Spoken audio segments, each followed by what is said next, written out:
ఖరీఫ్కు అవసరమైన విత్తనాలు, ఎరువులు సిద్ధం చేశామని వ్యవసాయ శాఖ మంత్రి పోచారం శ్రీనివాసరెడ్డి వెల్లడించారు.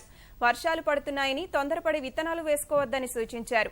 వ్యవసాయ అధికారులతో సమీక్షించిన మంత్రి ప్రత్తి సాగును మరోసారి రైతులకు విజ్ఞప్తి చేశారు. పాలీహౌస్లకు బీమా కల్పించేందుకు 2 కంపెనీలు ముందుకు వచ్చాయని పోచారం వివరించారు. కేంద్రం నుంచి నిధులు రాగానే కరువు మండలాల రైతులకు పెట్టుబడి రాయితీ విడుదల చేస్తామని పేర్కొన్నారు.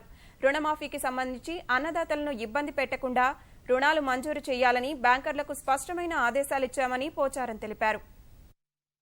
విజ్ఞప్తి చేస్తున్నాను. 1 లక్ష రూపాయల వరకు మీరు రినివల్ చేసుకునే వారికి, 1 లక్ష రూపాయల వరకు కట్టే వారికి వడ్డీ లేని రుణం కింద మీకు వర్తింపజేస్తున్నాం. కాబట్టి మీరు వడ్డీ కట్టాల్సిన అవసరం లేదు.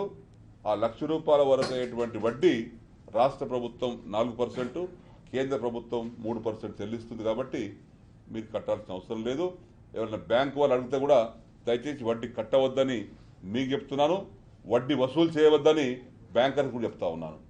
ఇక 1 లక్ష నుంచి 3 లక్షల వరకు తీసుకున్నటువంటి వారికి మీరు పావుల వడ్డీ కట్టి రెన్యువల్ చేసుకోండి. మిగతా వడ్డీ ప్రభుత్వం కడుతుంది.